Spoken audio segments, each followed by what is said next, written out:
Oh guys, look what just came in. An older, not older, but probably 12 years old Tecumseh Snow King. Right? 5 horsepower, 24-inch, good size snowblower. The wheels do not turn. Well, they do now. Anyway, first issue is it has oil. So I'm just going to, where can I set you? I guess you can look up, right?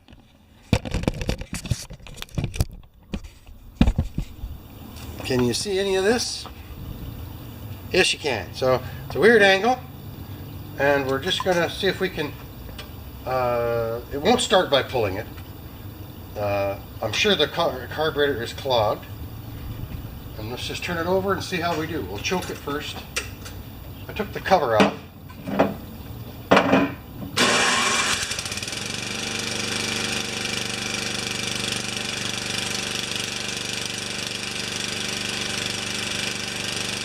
That's pretty good.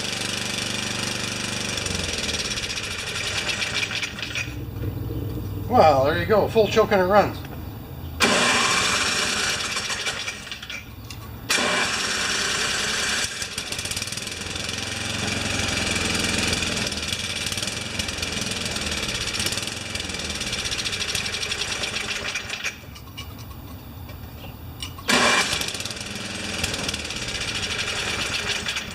So it will and it won't run on full choke.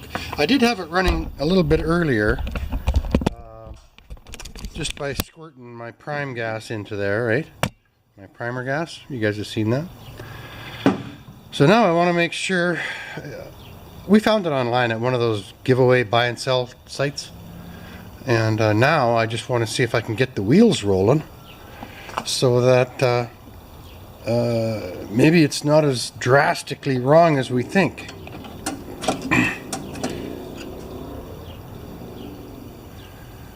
But it says it won't roll no matter what gear it's in. Okay, I've got the snowblower on its nose, like Donny Boy 73 likes to stack them. And there's a gear right there. The chain is off the gear, and it all looks a little bit wobbly. So what I thought I would do is I would just disconnect this one bushing and see if I could move that shaft down and get that chain back on there. Maybe we'll get things to go, at least go round and round. So I'm just about out. I'm using my new wrenches, the ratchet wrenches. I got that bolt out, and I've almost got this bolt out right there. Can you see that? And we're just going to see if I can get that bolt out and get the chain back around the sprocket. Okay, I got the chain around the sprocket like that. See that? It's really shaky, but now I'm going to reattach that bushing bearing, and we'll see how it's going. Alright, we're on the ground now. I took the bolt out that was holding that gear on, and now at least the wheels will turn. And there is something broken back in there. Can you see just where that's crooked back there? Just right there. Right? There's some kind of a bushing shaft or something that's worn out. Lots of slack in there, right?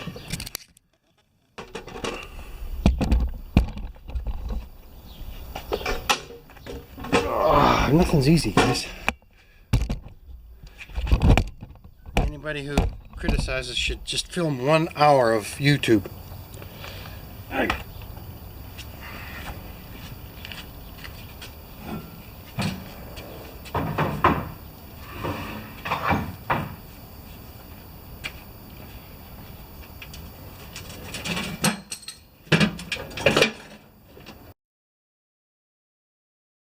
Might not need choke now, I have no idea.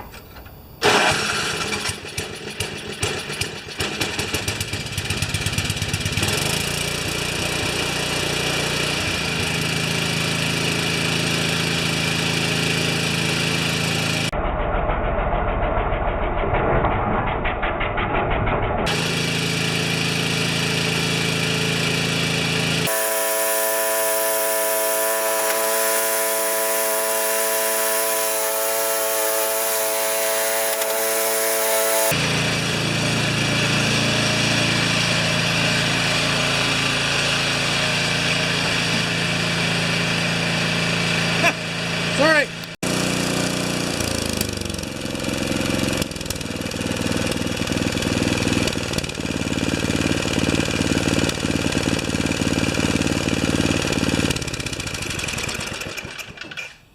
All right, so 3 problems. I think there's a intermediate shaft inside the transmission that has worn out and started the gears a-flopping. And I think that this separation right here is related, right? We can weld that. And then the case that holds the auger system, I guess the gentleman, isn't about 90 who owned this, he put real bolts in here instead of shear bolts right there. See that? And I think something went boing right there. See that crack there? And also the problem with the transmission. It probably all happened at the same time. Alright guys, it's getting later in the year and it's time to start thinking about other things. It's not winter yet, but this is the snowblower I brought home a while ago, and it only ran with the choke on, plus it has a broken transmission. There's always more than one problem when a backyard mechanic gets stuff. So let's just put it up on the hoist. Okay? Without getting squished. Good. Okay, that's part of the effort.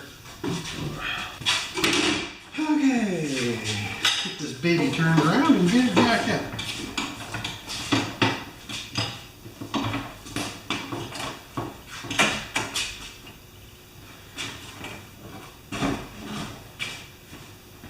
I think that's going to work.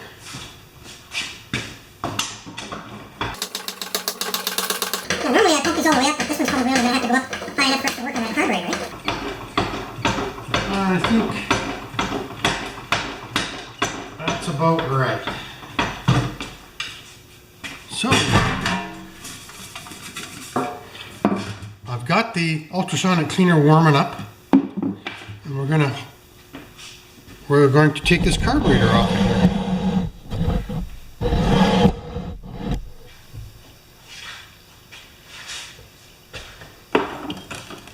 So let me just get my tools, things like the impact, ratchets, blah blah blah. Okay, let's get this carburetor off of here. We may have to take this chute lever off, we'll see.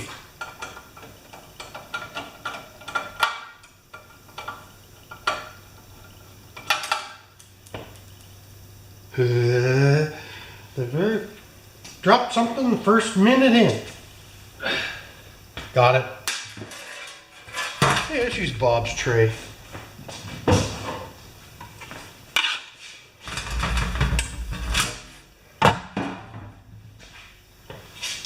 Double wide 6. Good channel. Okay, we're going to stack these at the end how they come off. That should just, now to pull these,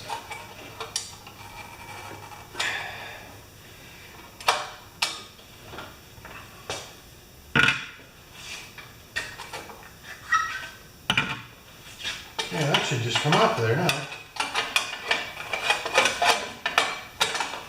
Yeah. And the key shut off was disconnected right there. We'll just put that back on the bench.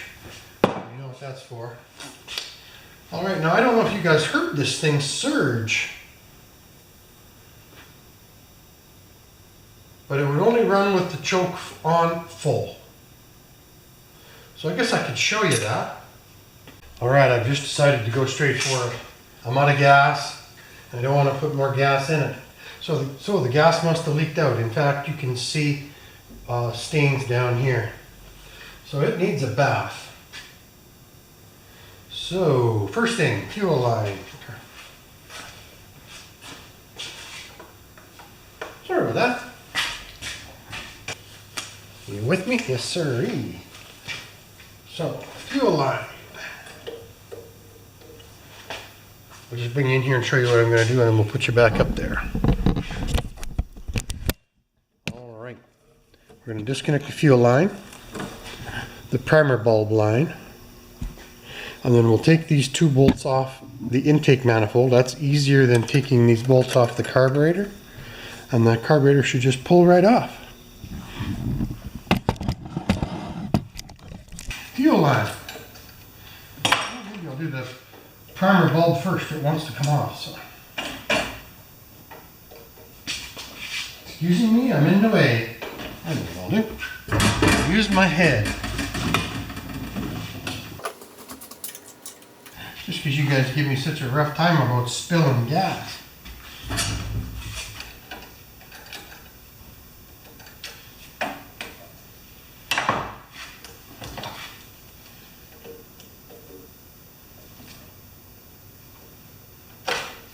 Yeah, there's no gas there.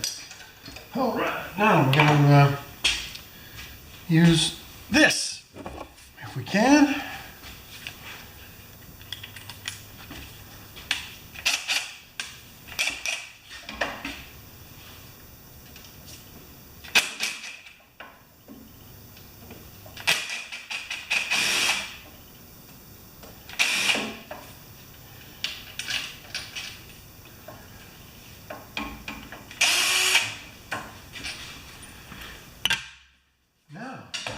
Believe it or not, that's all there is. It should just come off there except for the governor arm. So we're disconnected there. We've got the fuel line off. We've got the primer line off. And it should just pop off there if we're careful. There we go. Right? Now we're just going to undo that Z bend, Z bend. Depends on where you're from, right? One's not right, one's not wrong. I don't think Z is wrong.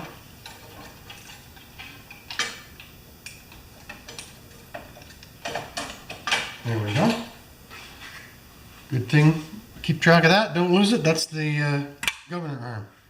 All right, so here we got a carburetor. And everything else looks fair.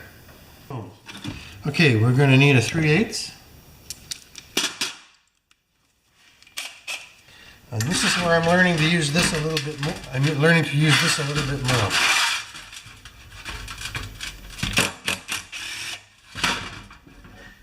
Seven sixteenths. We'll get all the big three. 3/8, 7/16, and 1/2 inch, and that's just about all you're going to need.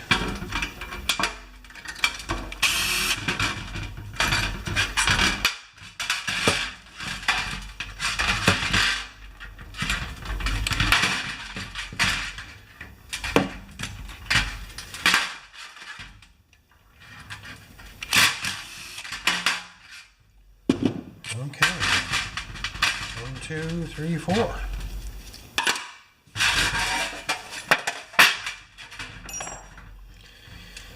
That should come off there now.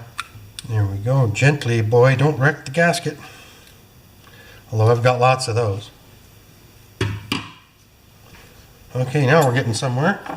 Let's get the bowl off and have a look underneath.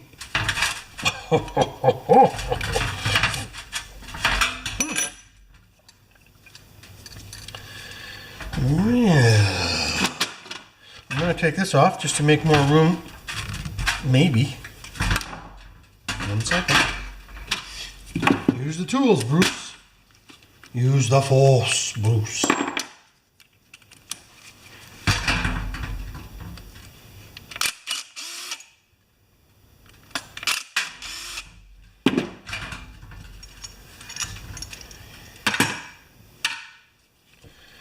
Okay, now I can use my little vise.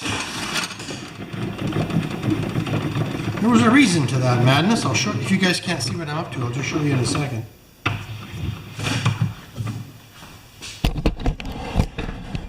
Right there. Okay, can you see what I've got? I've got the vise upside down in this vise. I've got the carburetor upside down in the vise. No, I will not rehearse. There.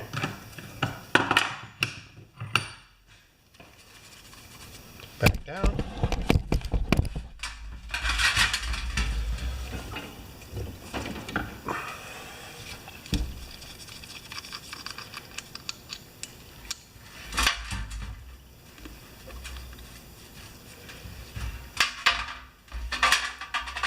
it's got a little bit of scunge in there. I don't want to just throw the whole carburetor into ultrasonic cleaner. I like to have a look and see what's going on first. But they're nice tools. Okay, there should be one more jet right here on the side. Some call it an idle jet.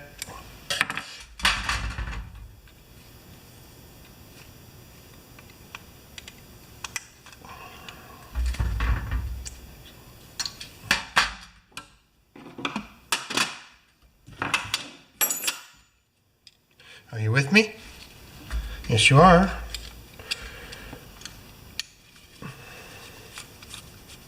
The more things you can open up, the better it'll clean, right? Okay. And that's about it, unless you want to take out the butterflies, but I don't think so. That's about as far as I'll go. Okay, let's see how our... oh, we've got a ways to go on the ultrasonic cleaner.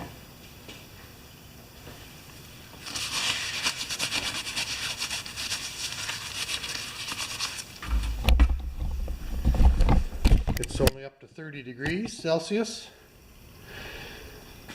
So I'm going to go for lunch and we'll come back and we'll give this ultrasonic cleaner a workout. Thanks, guys.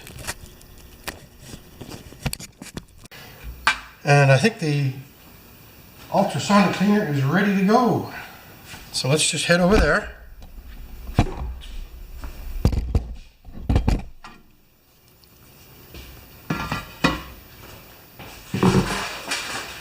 The stuff in the basket.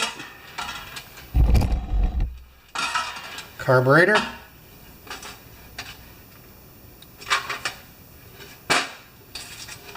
All the small pieces in my little baby basket.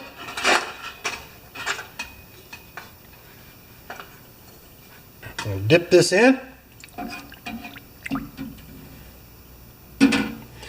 And we will clean.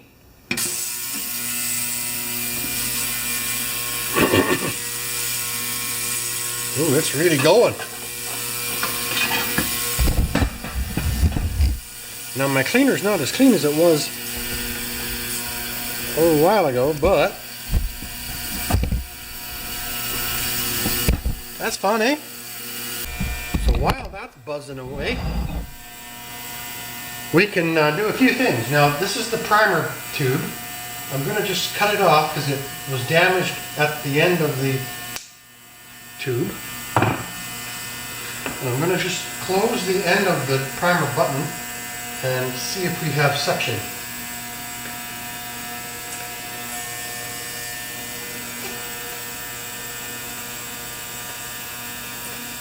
Yep.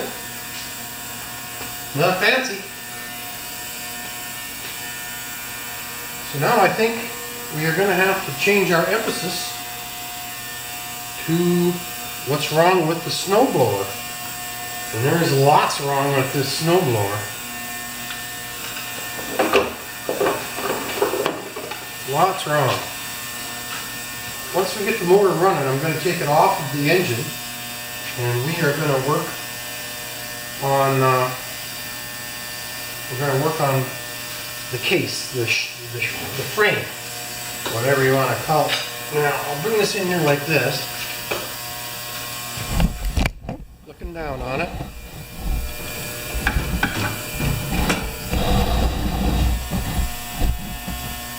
You can see right in here,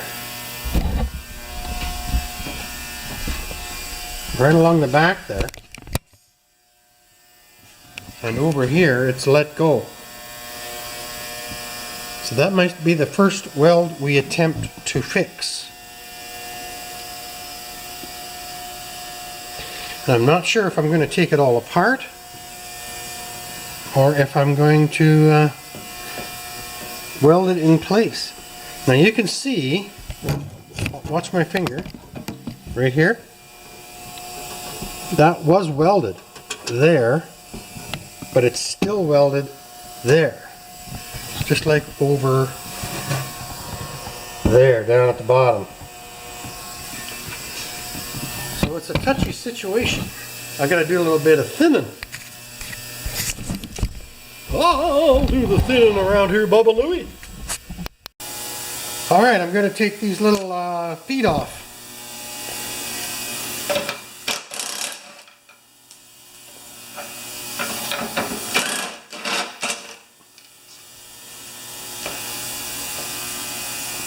And the other side too. You're gonna have to come over to see that.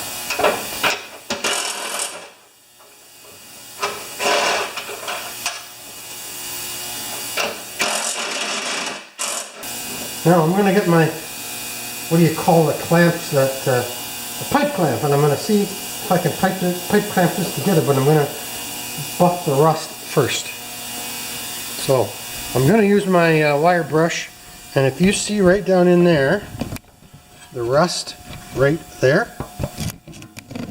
I'm going to work on that. So I have to turn you off for a bit.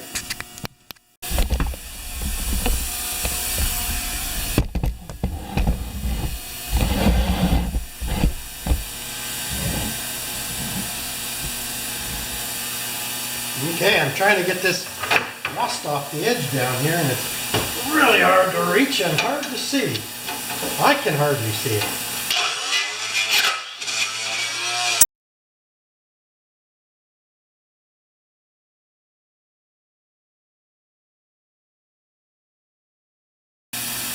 Okay, that should turn a little bit easier.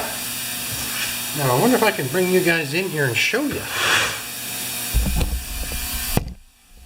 I am grinding in there, up to about there, and I can re-weld it. So I'll let you dazzle at my back just a little more.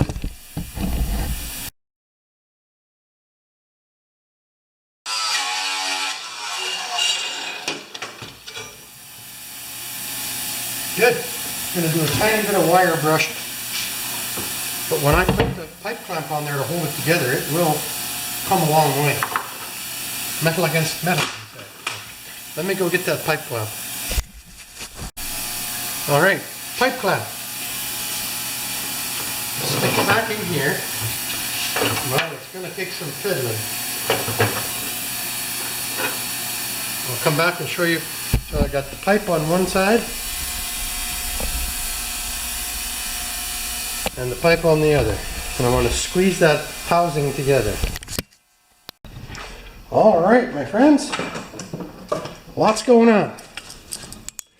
I got that placed in there along that edge. Do you see there's no more tin hanging out right there?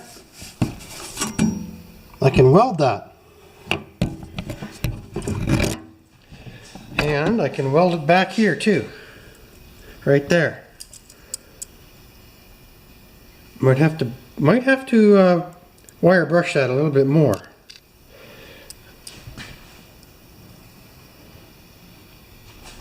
Let's see where we are on the inside. Yeah, it's welded to there, and then it got bent. And now my specs for the gap here are okay. They were almost 3/4 of an inch before. So that's good. So now I just have to weld that. But in the meantime, the carburetor's done.